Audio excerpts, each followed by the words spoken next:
Oke, selamat pagi. Assalamualaikum warahmatullahi wabarakatuh. Kami dari kelompok 4 Rombel 4 akan mempresentasikan materi pembentukan karakter dengan pendekatan kajian humanistik. Kami kelompok 4 beranggotakan ada Mas Ramadan, Mbak Lia, Mbak Wilda, Mbak Hana, Mbak Sabrina Malika, Mbak Sabrina Nurul, Mbak Lila Sustana, dan saya sendiri, Nazar Bayhaqi. Untuk lebih lengkapnya, mari kita simak bersama. Jadi, apa itu teori humanistik? Teori humanistik adalah suatu teori yang bertujuan untuk memanusiakan manusia. Artinya, tiap orang ditentukan oleh, artinya perilaku tiap oleh orang itu sendiri. Dan memahami dalam pandangan humanistik, manusia bertanggung jawab terhadap hidup dan perbuatannya, serta mempunyai kebebasan dan kemampuan untuk mengubah sikap dan perilaku mereka sendiri.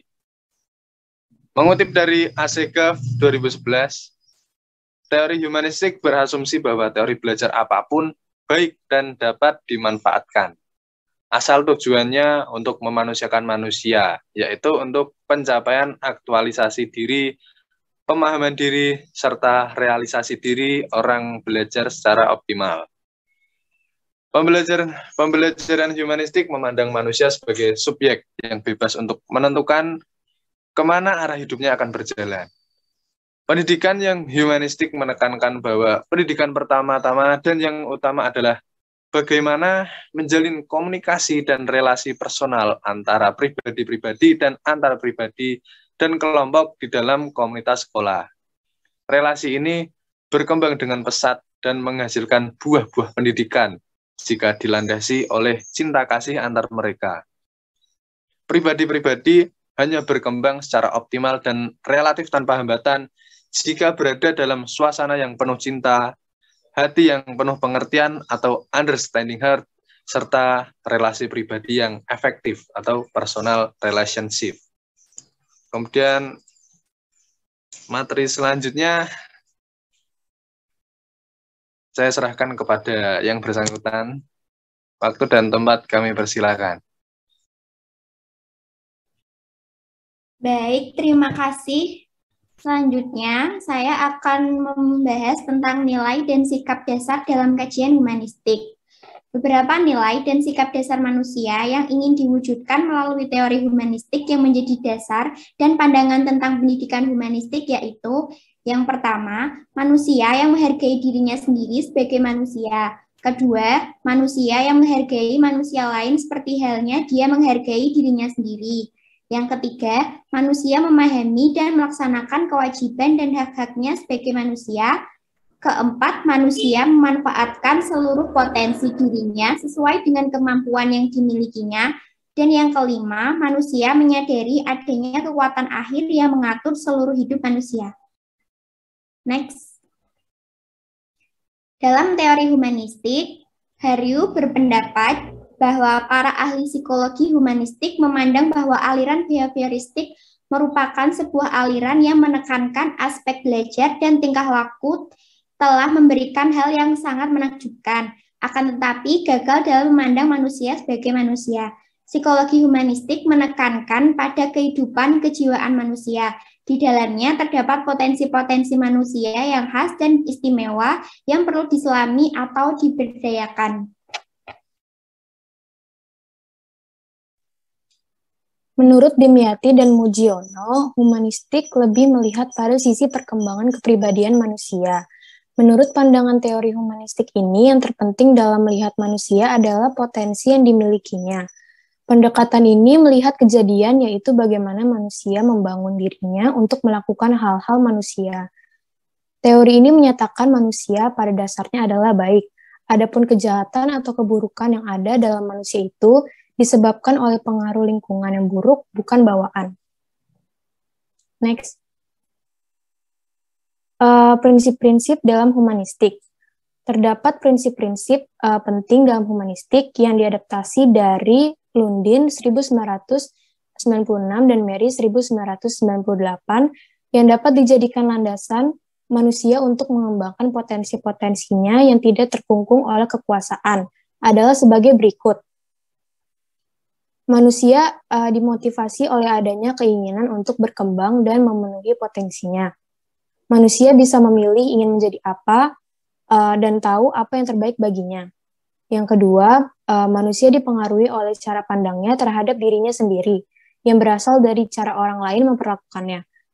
Yang ketiga, sedangkan tujuan psikologi humanistik adalah membantu manusia memutuskan apa yang dikehendakinya dan membantu memenuhi potensinya.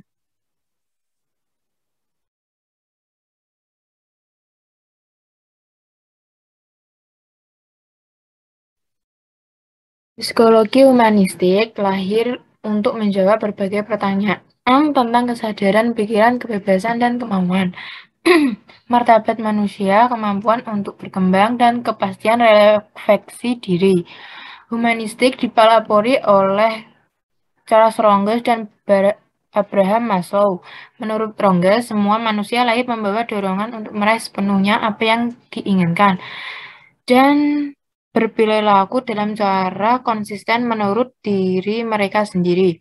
Sedangkan teori Maslow didasarkan pada asumsi bahwa di dalam diri individu ada dua hal. Satu, suatu usaha yang positif untuk berkembang, dan dua, kekuatan untuk melawan atau menolak perkembangan itu. Maslow mengemukakan bahwa individu berperilaku dalam upaya untuk memenuhi kebutuhan yang bersifat hierarkis.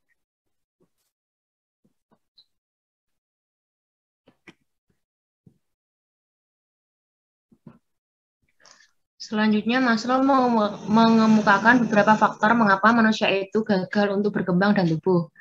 Yang pertama yaitu naluri manusia cenderung lemah sehingga pertumbuhan dengan mudah dibuat tak berdaya oleh kebiasaan buruk, lingkungan, budaya yang kurang baik, pendidikan yang kurang memadai.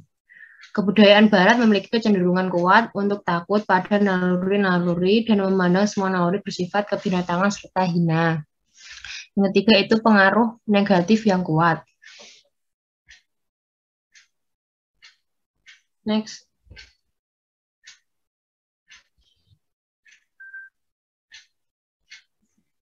Yang selanjutnya yaitu kecenderungan pada orang dewasa untuk meragukan dan bahkan takut pada kemampuan-kemampuan mereka sendiri.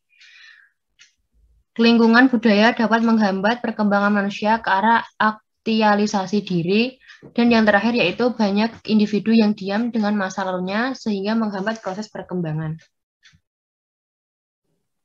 Maslow menjelaskan bahwa pengalaman ada hal positif dan sering membuat individu merubah arah hidupnya menuju perilaku masa depan yang positif. Pembelajaran humanis merupakan proses belajar mengajar yang ditujukan untuk kepentingan memanusiakan manusia itu sendiri. Indikator dari keberhasilan pembelajaran humanis yang diungkapkan oleh Rogers dalam Zimring adalah peserta didik merasa senang, bergairah, berinisiatif dalam belajar dan terjadi pola pikir, perilaku, serta sikap belajar atas kemauan sendiri. Next. Aliran humanistik bertolak dari asumsi bahwa anak atau siswa adalah yang pertama dan utama dalam pendidikan. Ia adalah subjek yang menjadi pusat kegiatan pendidikan. Mereka percaya bahwa siswa atau setiap manusia mempunyai potensi, kemampuan, dan kekuatan untuk berkembang. Para pendidik humanis juga berpegang pada konsep Gestalt, bahwa individu atau anak merupakan satu kesatuan yang menyeluruh. Pendidikan diarahkan kepada membina manusia yang utuh, bukan cuma dari segi fisik dan intelektual, tetapi juga segi sosial dan afektif, seperti emosi, sikap, perasaan, nilai, dan lain-lain. Ada beberapa aliran yang termasuk dalam pendidikan humanistik, yaitu pendidikan konfuen, kritikisme radikal, dan mistikisme modern. Pendidikan konfuen menekankan keutuhan pribadi, individu harus merespons secara utuh, baik dari segi pikiran, perasaan, maupun tindakan, terhadap kesatuan yang menyeluruh dari lingkungan. Pendidikan yang humanis juga sangat penting karena pendidikan yang humanis mampu menciptakan manusia yang ideal dan menjunjung tinggi nilai-nilai kemanusiaan. Pendidikan karakter yang humanis dapat menghasilkan manusia yang memiliki kebebasan untuk berpikir alternatif, menemukan konsep dan prinsip, serta memiliki nilai-nilai karakter yang positif. Nilai yang perlu dikembangkan dalam pembelajaran humanis adalah kemampuan untuk menerima pluralisme, yaitu kemampuan untuk hidup berdampingan dan tertekan dalam dan tidak tertekan dalam persaudaraan dari budaya, adat istiadat, agama, dan gaya hidup yang berbeda. Sikap toleran dan fairness, yaitu kesediaan untuk mengukur orang lain dengan ukuran yang dipakai bagi dirinya sendiri, serta untuk mengukur diri sendiri dengan ukuran yang digunakan untuk mengukur orang lain, menghindari pemecahan konflik dengan cara kekerasan dan berupaya untuk bersikap lebih santun.